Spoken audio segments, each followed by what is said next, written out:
예수 믿는 사람이 받는다 이렇게 말씀하십니다. 그러면 신령한 복을 받는 사람은 어떻게 사는 것이냐?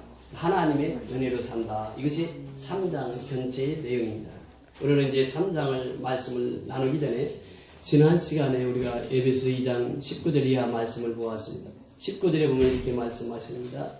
그러므로 우리 모두는 그리스도를 통해 성령 안에서 아버지께로 나아갈 수 있게 되었답니다. 18절에 19절에 보면 이제 여러분은 더 이상 낯선 나그네나 손님이 아닙니다. 이제는 하나님의 거룩한 백성으로 하늘의 시민이요 가족입니다. 하늘의 시민이요 가족입니다. 이제는 성도요 하나님의 가족입니다. 그러면서 성도는 사도와 예언자들이 닦아놓은 기초 위에 세워진 하나님의 집이며 그리스도 예수께서 친히 그 건물의 머릿돌이 되어주십니다. 예수님이 건물의 머릿돌, 칩코너스톤이라고 말씀드렸죠. 그 머릿돌이 되어주십니다. 그래서 다 건물이 예수로 통해서 연결된다고 하는 것입니다. 그러면서 21절에 보니까 건물 전체가 그리스도 안에 서로 연결되어 주님의 거룩한 성전으로 점점 자라갈 것입니다. 그래서 연결돼서 점점 자라간다고 하는 것이 22절에 보니까 여러분 역시 유대인들과 함께 그리스도 안에서 함께 지어져 가고 있습니다. 성령을 통해 하나님이 친히 거하시는 곳으로 여러분을 아름답게 지어져 갈 것입니다. 그러니까 그리스도를 믿으면 유대인이나 이방인이나 헬라인이나 다 그리스도 안에서 성전이 되어간다라고 하는 말씀입니다. 자, 오늘 본문의 말씀에 1절에 보면 그렇게 말씀하십니다. 나 바울은 예수 그리스도의 종으로 이방인 여러분들을 위해 감옥에 갇혀 있습니다 라고 하는 표현입니다. 나 바울은 감옥에 갇혀 있습니다. 누구를 위해서? 이방인을 위해서 갇혀 있습니다 이렇게 표현합니다. 그러니까 여기서 보면 세 가지 바울이 강조하는 것이 있는데 나라고 하는 단어, 바울이라고 하는 단어, 그리고 갇혀 있는 나 이렇게 표현합니다. 그러니까 바울이 자기 자신을 소개할 때 내가 지금 거기에 갇혀 있다. 갇혀 있는데 누구를 위해서 갇혀 있느냐? 이방인들을 위해서 갇혀 있다 이렇게 표현합니다. 여러분 바울의 일행이 여행을 떠납니다. 그 여행은 예수 믿는 사람들 잡아서 오게 가지고 죽이는 일을 하려고 여행을 떠났습니다. 그 대제사장으로부터 공문을 받았습니다. 그래서 예수 믿는 사람들 다 잡아서 오게 가더라고요. 그 다마스커스라고 하는 이 우리 말로 다메섹이라고 하는 곳에 이르렀을 때 하늘에서 호련히 빛이 비칩니다. 그러면서 그 일행이 다 쓰러지는 거예요. 하늘에서 소리가 들립니다. 사울아 사울아 왜 내가 나를 핍박하느냐? 그 선생님 누구십니까? 하고 사울이 외칩니다. 그때 내가 핍박하는 왜 내 종들을 핍박하는 나는 내가 핍박하는 예수라 이렇게 말씀하십니다. 예수님 제가 언제 예수님 핍박했습니까? 아마 그렇게 얘기했을 것입니다. 그때 예수님은 내 사랑하는 자녀들 내 사랑하는 성도들을 핍박하는 것이 곧 나를 핍박하는 것이다. 예수님은 성도들과 동격으로 말씀을 하십니다. 그 성도들을 핍박하는 것이 곧 나를 핍박하는 것이다 이렇게 말씀하세요. 사울이 거기서 끄부러집니다. 두 눈이 보이지가 않아요. 그때 하나님께서 성령을 통해서 너 내려가서 아나니아를 만나라. 아나니아를 만나서 기도받으면 너는 눈이 띄어질 것이다. 그래서 이제 아나니아를 만나게 되죠. 아나니아에게도 똑같이 하나님께서 말씀을 주십니다. 아나니아야, 저 기도하고 있는 사울을 찾아가거라. 찾아가서 그 사울에게 안수해서 기도해서 그 눈을 열게 하라. 눈을 열게 할 뿐만 아니라 성령의 충만함이 되게 줘라. 그래서 아나니아가 안수해서 눈이 뜨여지게 되고 성령의 충만함을 받습니다. 곧바로 갑니다. 예수를 믿는 사람들을 잡으러 갔던 그가 유대인들을 향해서 복음을 전합니다. 예수가 하나님의 아들이시여, 예수가 메시아여, 예수가 하나 생명 있는 주인님이십니다. 예수 믿어야 생명을 얻습니다. 복음을 전합니다. 그리고 유대인들이 깜짝 놀란 거예요. 아니 지금 예수 믿는 사람 잡으러 가던 사람이 어떻게 해서 유대인들을 향해서 예수가 하나님의 아들이라고 말할 수 있느냐? 예수가 메시아라고 말할 수 있느냐? 예수가 진리라고 말할 수 있느냐? 저놈은 우리를 배반한 자다. 저놈을 잡아야 된다. 잡아서 죽여야 된다. 그 선박을 에워싸고 유대인들이 기다리고 있습니다. 그런데 사울이요 외침 속에 며칠 되지 않아서 제자들이 생깁니다. 그 보세요. 사도행전 9장 자세히 보시면요 제자들이 생깁니다. 그 제자들을 통해서 사울이 빠져나오게 되는데 그 성에서 유대인들이 다 지키고 있으니까 바울을 타고 그냥 제자들이 그 성 밖으로 바로 사울을 살려줍니다. 그 사울이 가서 복음을 또 전합니다. 여러분 그때에 하나님께서 사울에게 주신 말씀이 있어요. 사울아, 너는 이방인들을 향해서 복음을 전해야 돼. 저 임금들과 이스라엘 향해서 복음을 전해야 돼. 그러면서 그 사명을 주십니다. 그 사명을 받은 바울은 내가 지금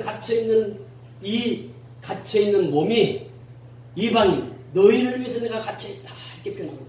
왜냐하면 바울은 이방인의 사도로 부름을 받았습니다. 그 사도로 부름을 받아서 그 복음을 전하면서 이 어려움을 당하게 되었다고 하는 것이 감옥에 갇히게 되었습니다. 이방인들을 위해서 감옥에 갇혔습니다. 생명의 주를 만나니까 성령의 충만함을 받으니까 복음을 전하지 않고는 견딜 수가 없는 것이 이것이 바울의 신앙 고백입니다. 그래서 오늘 본문 1절에 보면 우리 성경에 그렇게 고백하고 있죠. 이러므로 그리스도 예수의 일로 너희 이방인을 위하여 갇힌 자 된 나 바울이 말하거니와. 그러면서 바울은 본인을 얘기할 때 3번이나 계속해서 언급한 것입니다. 나는 하나님께 세운 종이고 사도고 내가 하는 일은 이방인들의 복음을 전하는 것이고 이방인들 복음을 전하다 보니까 나는 갇혀있는 신세가 되었다. 그러나 나는 이 갇혀있는 것에 대해서 전혀 두려워하거나 무서워하거나 하지 않는다. 왜냐하면 하나님께서 일을 시킨 것이니까. 이렇게 표현합니다. 그러면서 2절 보세요. 2절 다 같이 읽습니다. 시작. 너희를 위하여 내게 주신 하나님의 은혜의 경륜을 너희가 들었을 터이라. 아멘. 너희를 위하여 내게 주신 하나님의 그 은혜의 경륜을 너희가 들었을 터이라. 우리 세 번에게 보면 이렇게 표현합니다. 여러분도 분명히 알고 있듯이 하나님께서는 여러분에게 은혜를 나타내시려고 내게 이 일을 맡기셨습니다. 하나님 부르셨을 뿐만 아니라 이 일을 맡기셨다. 하나님 맡기신 이것이 뭐냐? 이것이 경륜, 하나님의 경륜. 하나님의 경륜이 뭐냐? 직분이라는 의미가 있습니다. 하나님의 경륜이 뭐냐?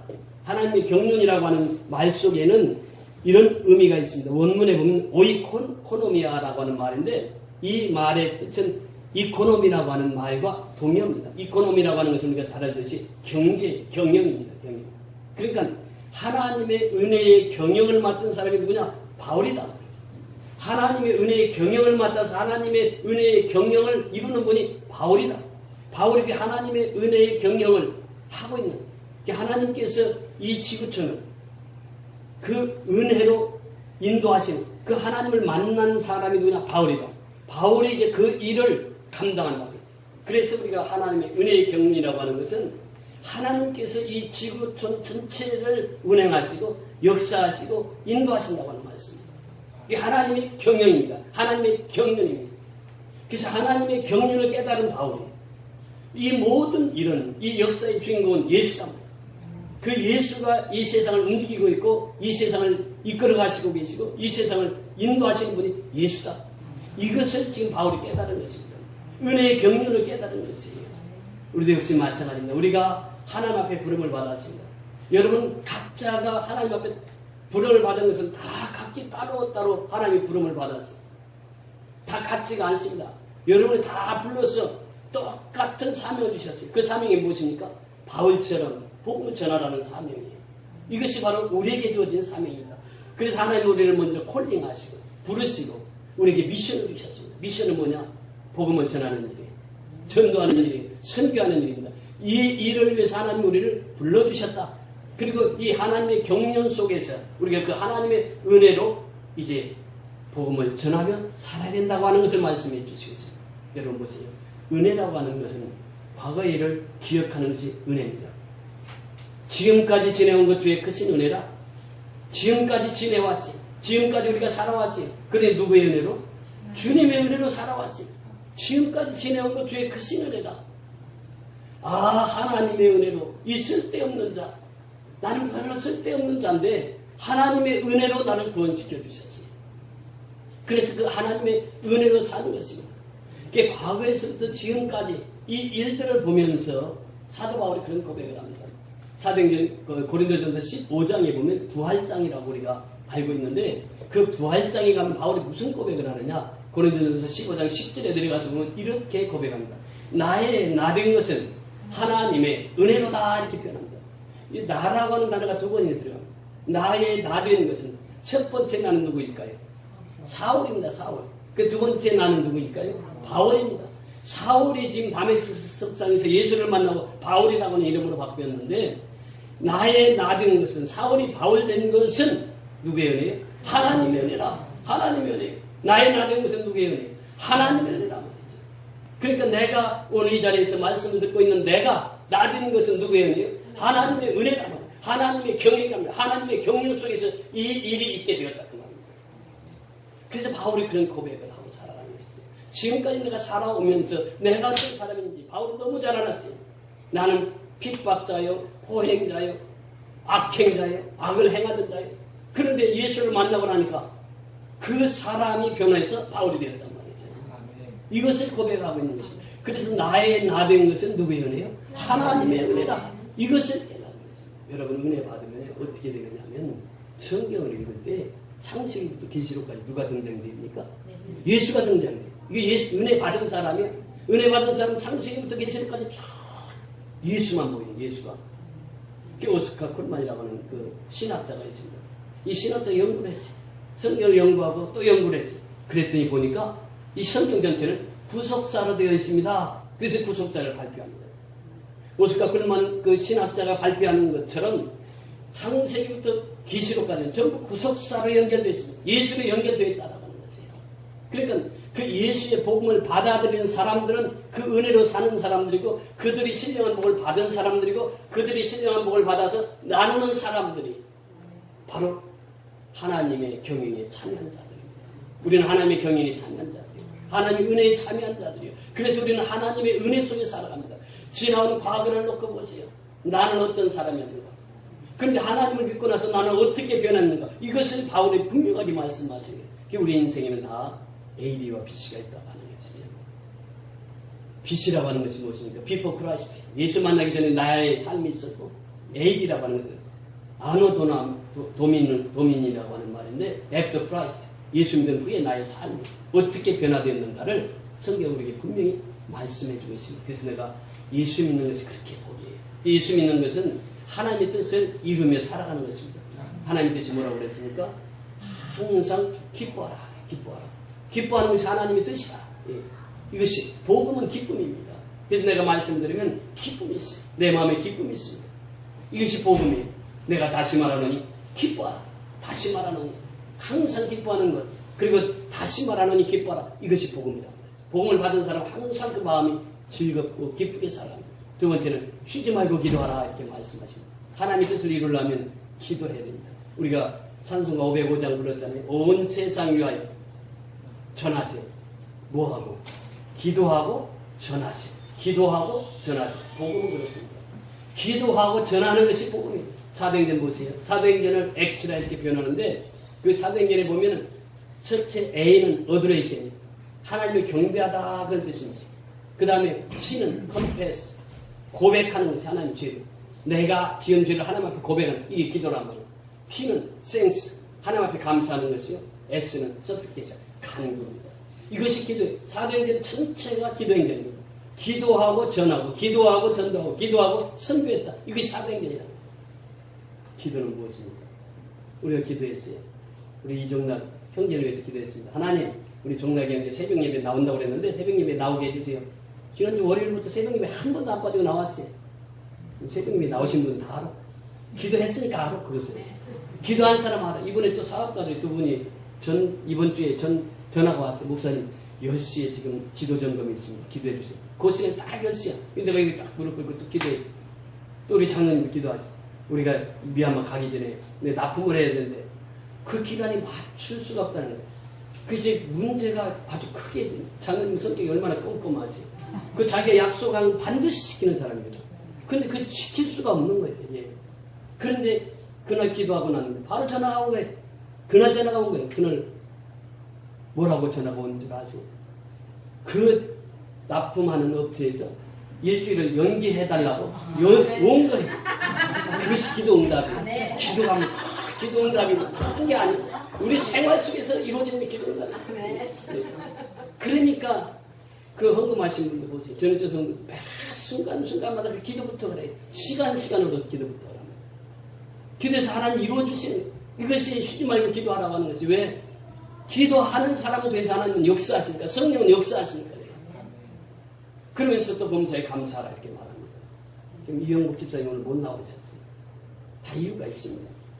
지금 남편이 그 간암까지 다 전이가 돼가지고 지금 삼성의료원에서 계속 간호하고 있는 거예요. 그럼 마지막 단계가 되면요, 암 환자들은 몰핀 주사를 맞습니다. 마약이라고 그러죠. 몰핀 주사를 맞다가 이제 하나님 앞에 부름을 받거든요. 그런데 몰핀보다도 더 강력한 것이 있어요. 그것이 엔돌핀입니다. 몰핀보다 100배가 더 강한 것이 엔돌핀이에요. 또 4000배가 강한 것이 다이돌핀입니다. 그런데 어떤 사람에게 엔돌핀이, 어떤 사람에게 다이돌핀이 임하느냐? 항상 범사에 감사하는 사람. 감사하는 사람이요, 병도 나을 수 있습니다. 병도 이기는 것이에요, 감사가. 감사하는 사람은 엔돌핀이 나오는 거예요. 감사하는 사람은 다이돌핀까지 나오는 거예요. 여러분 보세요. 우리 인생은요, 다 왔다 가는 것이에요. 뭐 젊은 사람도 가고 나이 든 사람도 가고 이제 50대 초반인데 하나님 부르시면 가야 돼. 중요한 것은 뭐냐? 하나님 앞에 돌아오게 하는 거예요. 그 영혼을 구원시키는 것이 뿐이에요. 그래서 우리가 늘 기도하는 것이 그 영혼이 하나님 앞에 돌아올 때 기도하는 거예요. 그 영혼이 돌아오면은 뭐 죽어도 뭐 하늘나라 가니까 중요한 것은 하나님 앞에 돌아오는 것이에요. 그리고 이제 암병원에서 기도하는 것입니다. 여러분 이 순서를 놓치면 안 돼요. 항상 무슨 일을 할 때 순서를 뒤죽박죽 하거든요. 그러니까 이 하나님의 역사가 순서의 하나님, 질서의 하나님, 지난 시간에 말씀드렸잖아요. 하나님 질서의 하나님. 그러니까 내가 기도할 때 하나님 내 병이 지금 있는데 나의 병 낫게 해주세요. 이렇게 기도하지 말고 내가 병 나으면 하나님을 위해서 이렇게 일하겠습니다. 이런 서원의 기도를 드리라고요. 그것이 하나님 앞에 급속히 응답하는 비결이에요. 하나님 앞에 내가 먼저 돌아와야 돼요. 그리고 하나님이 역사할수록 하나님의 역사의 장을 열어주시라. 그거는 무엇입니까? 오늘 3절 4절 보세요. 3절 4절 있으니까 곧 계시로 내게 비밀을 알게 하신 것은 내가 먼저 간단히 기록한 것 같으니 그것을 이르면 내가 그리스도의 비밀을 깨닫는 것을 너희가 알 수 있으리라. 비밀이 무엇입니까? 비밀이 미스테리온이라고 하는 말인데요. 미스테리라고 하는 말이죠. 이게 비밀이에요. 비밀이 있어. 비밀이 뭐냐? 비밀이 예수예요. 예수. 바울이 이것을 깨달았습니다. 이 비밀을 깨달았어요. 그 비밀이 뭐냐? 예수가 하나님으로서 이 땅에 오셨대. 요한복음 1장 1절에 보니까 태초에 말씀이 계시는데 이 말씀이 그와 함께 계셨어요. 이 말씀이 곧 하나님이세요. 그 하나님이신 분이 1장 14절에 보니까 말씀이 육신이 되어 우리 가운데 거하시면 육신이 되어서 이 땅에 오신 분이 누구예요? 예수랍니다. 예수. 예수님의 오심이 미스테리입니다. 예수님의 오심이 비밀이에요. 예수님이 어떻게 오셨습니까? 처녀 몸을 통해서 이 땅에 탄생하셨대요. 이것을 믿는 것이 우리의 믿음입니다. 여러분, 처녀가 어떻게 아기를 낳을 수 있어요? 그런데 이 마리아는 성령의 잉태로 그 처녀 몸에서 예수님이 탄생하셨습니다. 이것이 미스테리예요. 이것이 비밀이라. 어떻게 사람이 처녀 몸에서 사람이 태어날 수 있느냐? 그럼 예수님은 태어나셨어요. 그 예수님은 100%의 사람인과 동시에 100% 하나님이시라. 그 성령으로 잉태돼서 이 땅에 오신 분이 예수예요. 이것이 미스테리예요. 예수님이 십자가에 죽으셨습니다. 그러면서 예수님이 그 마지막 기도를 하시잖아요. 엘리 라마 사박다니. 하나님 어찌하여 나를 버리시나요? 그 순간 하나님께서는 그 예수와 함께 하시면서 예수님께서 하나님의 뜻을 받들어 십자가에 죽는 그 모습을 보면서 하나님 그것을 다 지켜보고 있어요. 그러면서 예수님이 마지막 무슨 기도를 합니까? 다 이뤘다. 테테 레스타이. 다 이뤘다. 그 십자가에서 죽습니다. 그때 하나님께서 그 광경을 보고 있다가 아직 우리가 죄인 되었을 때 그리스도 우리를 위해 죽으심으로 말미암아 하나님께서 자기에 대한 사랑을 확증하셨네요. 이게 사랑의 확증이 어디서 나오냐? 십자가에서 나오네요. 여러분의 죄와 저희 죄를 위해서 예수님이 십자가에 죽었습니다. 예수의 피가 여러분의 죄와 나의 죄를 사해 주셨습니다. 그러니까 십자가의 은혜를 1000번을 불러도 내 눈에는 하염없이 눈물이. 그 예수님 내 죄 때문에 십자가에 죽으셨어요. 이것이 비밀입니다. 이것이 미스테리거든요. 이것이 미스테리예요. 바울이 그것을 깨달은 거예요. 예수님이 나를 위해서 십자가에 죽으셨어. 내 죄 때문에 예수님이 죽으셨어. 나는 죽어도 좋아. 이제는 그 예수만 증거하고 살 거야. 그 예수만 전하며 살 거야. 이것이 미스테리요. 이것이 십자가입니다. 십자가의 그 사랑. 1000번을 불러도 내 눈에는 하염없이 눈물이. 그 십자가의 그 사랑. 예수님은 죽으셨으나 사흘 만에 부활하십니다. 죽은 자 가운데서 부활하신 분은 예수님밖에 없습니다. 이것이 미스테리입니다. 이것이 미스테리입니다. 예수님 부활하시고 나셔서 40일 동안 이 땅에 사시면서 천국복음을 전하셨습니다. 그리고 예수님은 승천하세요. 그리고 다시 오마 약속하시고 예수님의 죄입니다. 그래서 이것이 다 예수님의 미스테리입니다. 그것이 비밀, 예수를 통해서 그 비밀이 다 벗겨진 것입니다. 그러면서 보시오. 그 복음을 받은 사람들이 어떤 사람들인가를 보세요. 우리 고린도전서 1장 26절 이하를 보시면 고린도전서 1장 26절 이하.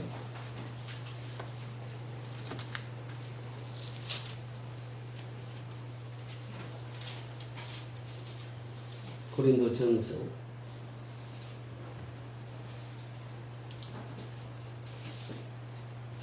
1장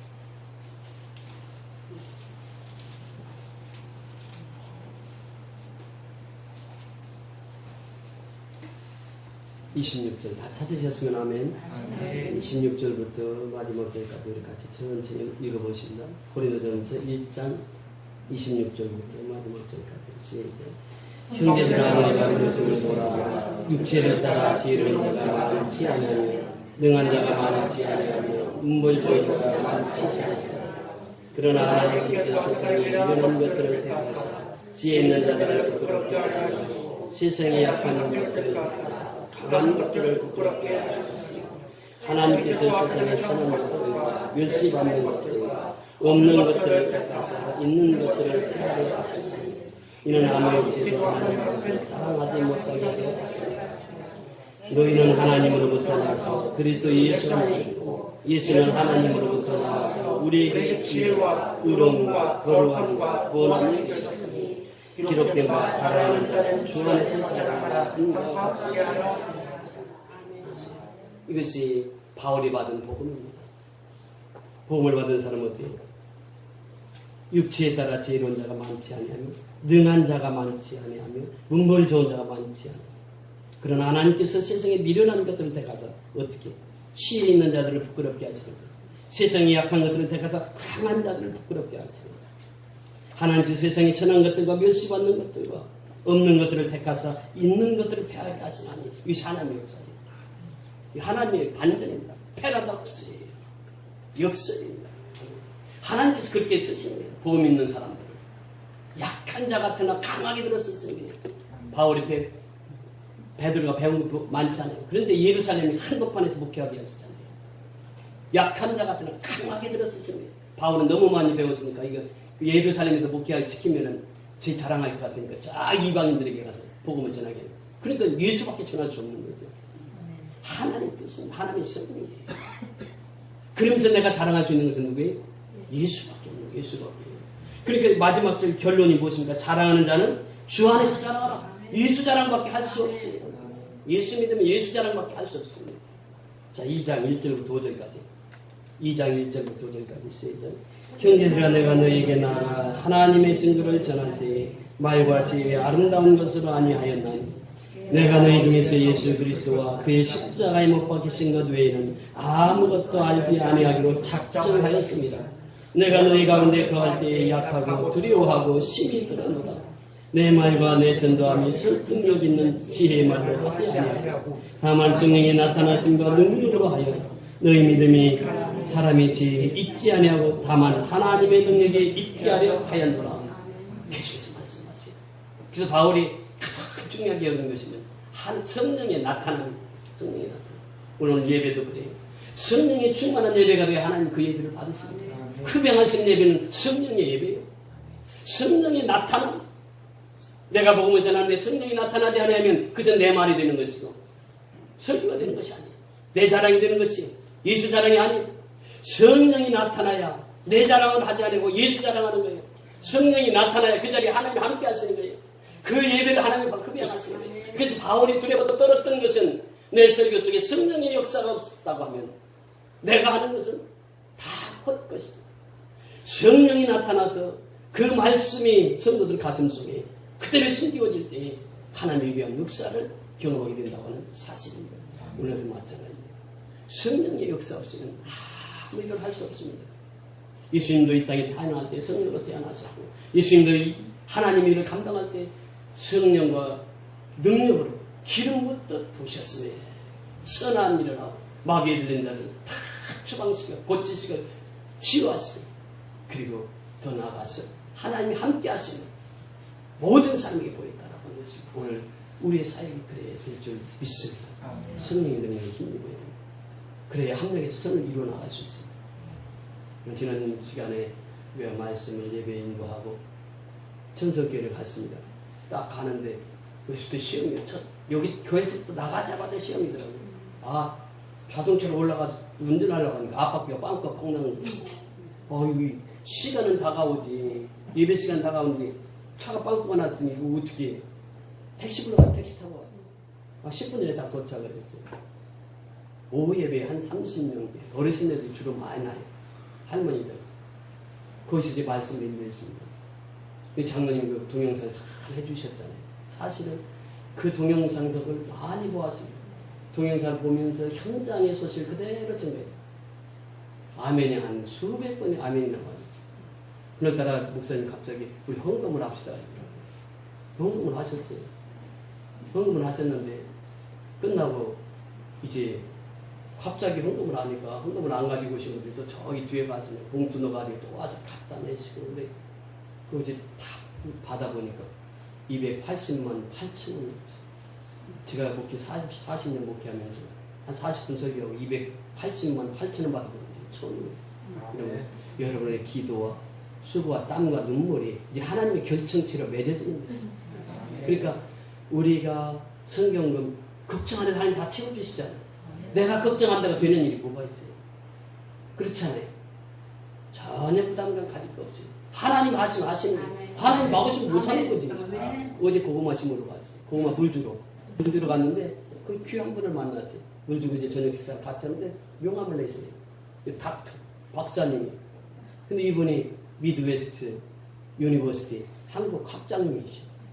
그분하고 식사를 같이 하면서 미얀마 선교 갑니다.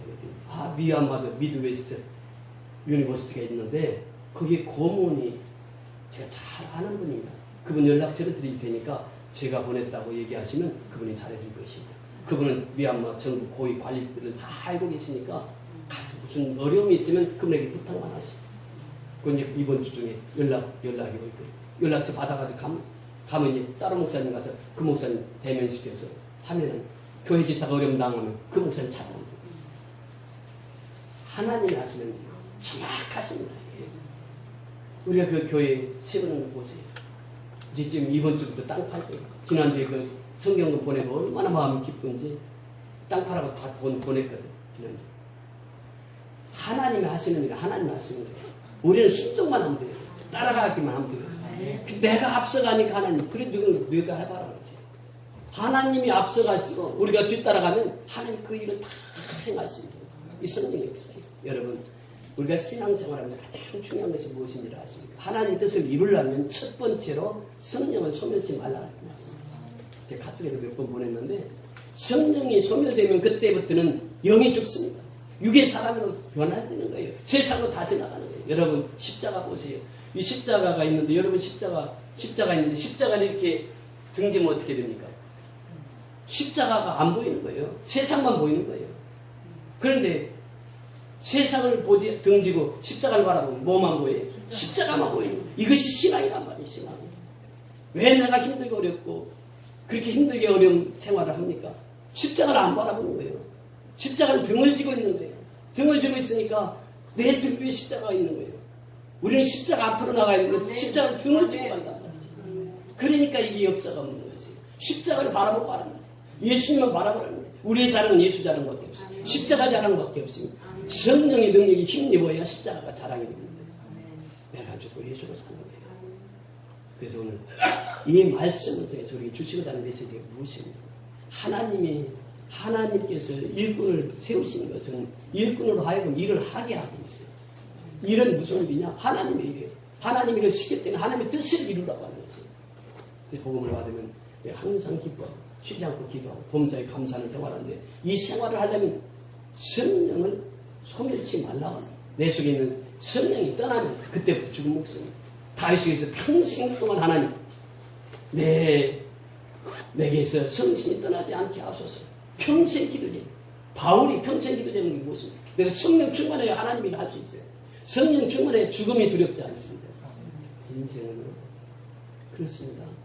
하나님 앞에 감사하지 않는 사람들 보면 원망하고 불평을 해요. 이것이 사람의 속성이. 성령이 떠나면 그때부터 불평하고 원망합니다. 하나님 그런 사람들을 쓰시지 않아요. 하나님 그런 사람들을 쓰시지 않아요.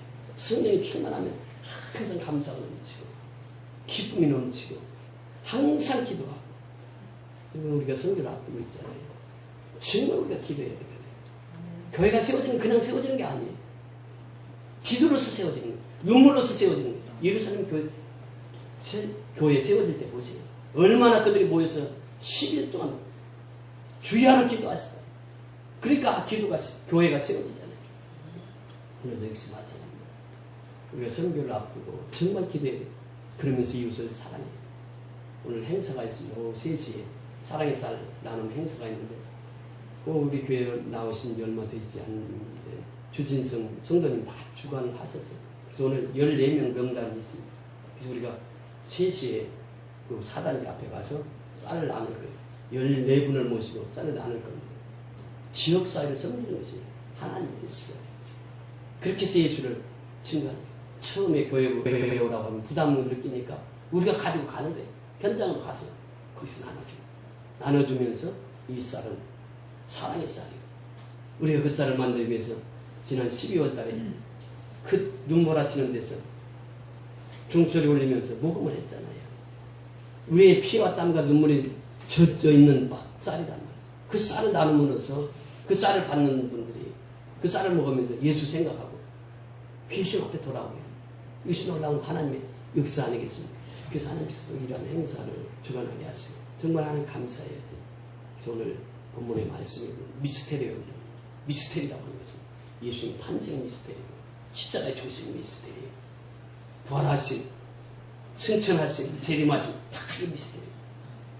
미스테리는 비밀이란 말이죠. 그 비밀이 예수님 오심으로 확 벗겨졌습니다. 이제는 그 예수님을 바라보고 사는 것이 우리의 사명, 우리가 나가야 할 방향, 우리의 목적. 그래서 예수님을 바라보고 승리하는 저와 여러분이 다 될 수 있기를 주의 이름으로 축원을 드립니다. 우리 다 같이 일어나셔서 초점 찬송하십니다. 3절.